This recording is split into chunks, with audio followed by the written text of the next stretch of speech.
Shalom. I want to start off by giving all praises, honor, and glory to Yahweh, B'Shem Yahweh Shai, B'Shem Rakak Wadash. I want to give double honors to the apostles, the elders, and the men of great millstone, as well as those men preaching and teaching the likewise doctrine. No compromises, not mixing it to fix it. I want to say Shalom to all the Akim and few Akwaf that may be listening. This is your brother Batakallah Yahawada from the GMS camp here in Chicago. Back at you with another lesson through the spirit and power of Yahweh, B'Shem Yahweh Shai. And today I just wanted to talk about not holding grudges against people as far as to where you are angry. Now, of course, you know what I'm saying, Esau and all of these other people that wrong anybody that's a true man of the Lord are going to have to pay for the things that they do. But one thing that I battle with is getting too upset and then allowing that emotion to overtake me, and that can lead to ruin and can lead to bad situations in your life, whether it be losing a job or getting injured, or dealing with where you just any type of bad things, even something with the police or the court system. You know what I'm saying? Whether you are being wrongfully accused or not, a lot of times it's easy to get upset and to see red and to turn into just being an upset individual and only focusing on that. And we're a passionate and fiery people who at this point in time are very, very heavily leaning on emotionalism. So it makes sense, by the way we was raised up. But we're not supposed to do that. And as the scriptures say, vengeance is of the Lord.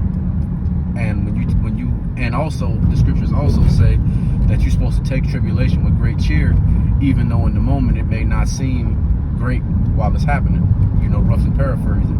And it's a reason for those things to be written, man. And the scriptures also say that the things that are written aforetime are for our learning. And one of the things that I thought about while I was thinking about just thinking, not no super deep meditation or nothing, but I was just at the plantation thinking, and one thing that I thought about when thinking about how you can get mad at somebody and you can explode and get upset is that I thought about the story of Daniel, and when it was talking about how Shadrach, Meshach, and Abednego was getting taken into the furnace. And first and foremost, when Daniel, Shadrach, Meshach, and Abednego were approached by the king Nebuchadnezzar for not following his rules and regulations, they came to him with a certain level of respect, because back then these men understood that you can make this king upset for any reason, and he doesn't need any real reason to kill you and not get in trouble. Now, of course, the Lord was with them, but when we say that the Lord is with us, that don't always mean that we can just do whatever we want to do, knowing that the Lord has our back. Now, of course, there are some things that we're not going to be able to get down with it. In the story with Daniel and the other three brothers, they weren't going to worship Nebuchadnezzar. They weren't going to worship the gods that he subscribed to them. They weren't going to bow down. They were going to do what they knew to do as Israelites, which was keep their traditions and to keep the laws and statutes and commandments of the Most High. Daniel also didn't want to eat the king's meat, which was swine, I believe. But even if it wasn't swine, any kind of unlawful thing that they was trying to give him, he wasn't trying to eat it. And so, of course, the Lord got them when it comes to something like that. The Lord will have your back.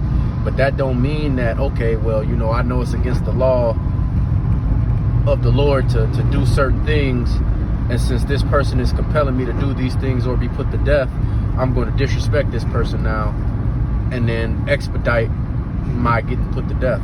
That's not wisdom, okay?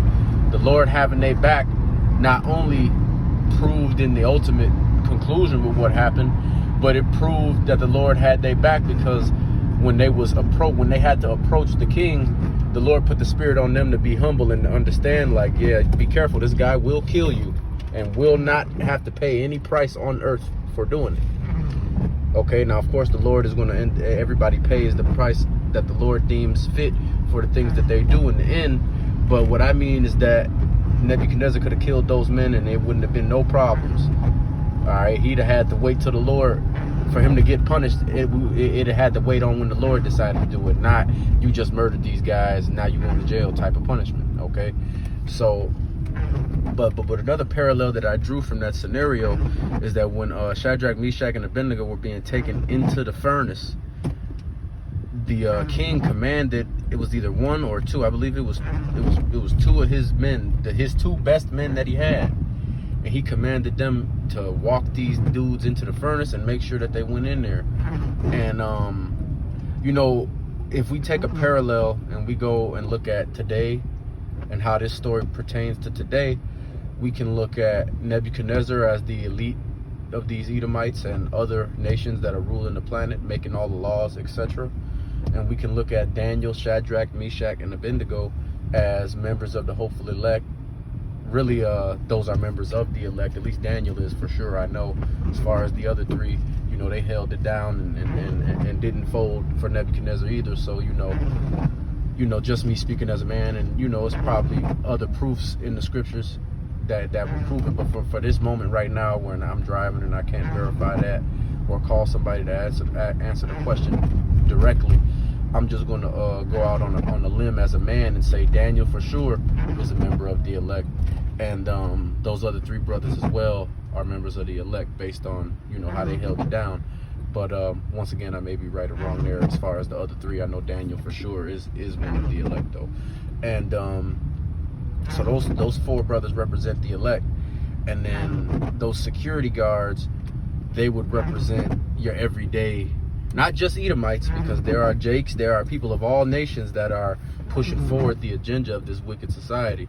But you know, your school teachers, your police officers, not to say that all of these people are wicked, because all of them aren't, as far as like how they treat you. Now, if you're breaking the law, statutes, and commandments of Yahweh Bashem Yahweh Shai, you are considered wicked by the letter of the law. So and when I say break, because none of the laws can be kept 100%, I understand that, but I mean deliberately breaking the laws, not putting Yahweh Bashem Yahweh Shai first in your life. You know what I'm saying? Just doing whatever the hell you want to do, being a believer in JC. All of these things are wicked practices, okay? But you know, if you are sincerely trying to keep the law, statutes, and commandments to the best of your ability, and you sincerely putting Yahweh Shai first in your life, then, you know, then we can talk about that's a non-wicked individual. But it's even people that do so-called nice things in this world that by the letter of the law are considered wicked based on the choices that they make and the things that they subscribe to, okay?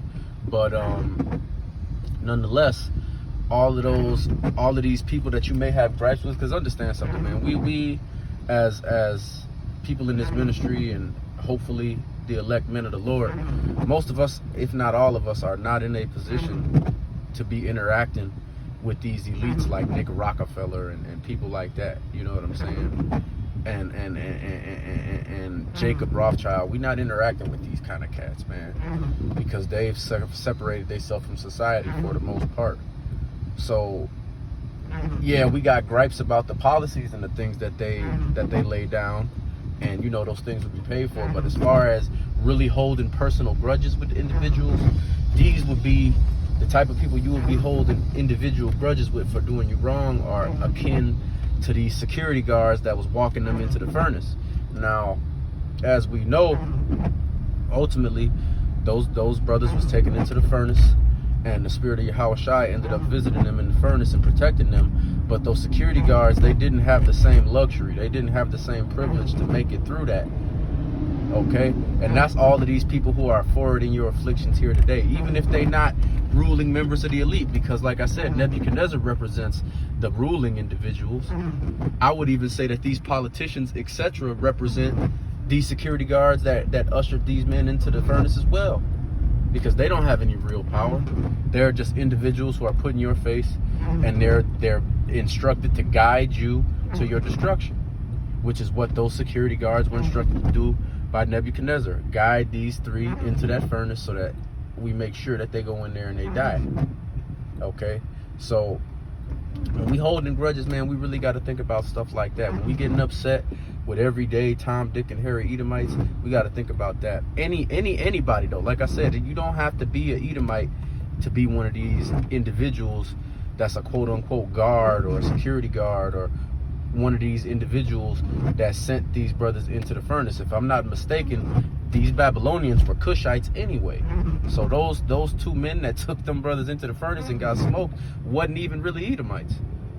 It's just a metaphor. So it's not about if it's Esau doing it or not. Even Jake can be one of these security guards. A nigga like Don Lemon, that's a Jake, definitely would fit into that category. A nigga like well, the nigga dead now, but you know, a nigga like an Elijah Cummings, he the Lord killed him, but you know, he would be an example of that as well. A nigga like Martin Lucifer King, whatever his name is, Michael King, that nigga, he would be an example of that too. Okay, anybody that's leading you astray away from the path of Yahweh Shai is an example of that. I don't care how nice and how happy they think they are. And for those that aren't nice and happy about it, that really inspire anger and inspire you to have a grudge, or inspire you to get physical or to explode on them, you know, understand that they're not even going to make it to the flames, man. They're going to die before they even get close to the flames. That's how hot it's going to get. Okay? So don't hold no grudges. And this is to me, myself, first and foremost, because I really got that, I battle with that anger demon, that wrath demon. You know what I'm saying? That pride demon. I battle with all of those things. And when people disrespect me or upset me, those things, those demons, they jump on me, man. And we got to understand that all of these things are being taken into account that people are doing. And as long as we are on our job and doing what we're supposed to do as hopeful members of the elect, you know, we just got to have faith in the Lord, that the Lord is going to, you know, take care of us and preserve us through all the bullshit. And we also got to understand that when we getting hit with tribulation, it's for something we've done before. We did something to inspire that rebuking or that punishment that the Lord has given us. So just because these people are being used as the devices to do that, don't give you the right to hold a grudge or be angry with them, because the Lord sent them. Now, of course, like I said, recompense is coming for those who did things anyway, and that's what's so beautiful about it. And that's why you don't need to get mad, because even if the Lord sent a Edomite to kill your brother, or even if the Lord sent one of these foul motherfuckers to screw you over and set you back in life, he sends people to do things like that to people who are really men of the Lord, so that when they get smoked, it ain't no questions as of why or how come. Okay? So, like I said, you know, just we gotta allow cooler heads to prevail, and that's myself first and foremost. And like I said, we gotta understand that the Lord is not really with these people, man. And if you're not living your life sincerely for the Lord ain't with you either. And that's for me first and foremost. So no need to get upset, no need to hold grudges or have gripes or explode or act in emotion, because at the end of the day, like I said, when Daniel and them were being approached and being harassed by Nebuchadnezzar and being threatened by Nebuchadnezzar, they took it with a coconut smile. Okay, when Shadrach, Meshach, and Abednego was told that they had to go into the furnace with those guards, it didn't say that they fought and they kicked and screamed on their way in there. It just said that they went in there and they did what the king instructed. And that's called having faith. See, when you got faith, you don't have to flex your muscle. You don't have to yell and let people know you tough. Why? Because the Lord is the one that's tough. The Lord is the only one that really got real muscle to flex. And if you truly and wholeheartedly believe that he's on your side, then he gonna do the flexing. Okay? But with all that being said, man, I just want to give all praises, honor, and glory to Yahweh Bashem Yahweh Shai, Bashem Rakak Wadash. I want to give double honors to the apostles, the elders, and the men of Great Millstone, as well as those men who preach and teach the likewise doctrine. I want to say shalom to the few Akim and the Akwaf that may be listening, Kwam Yasharallah, and Abba Ball.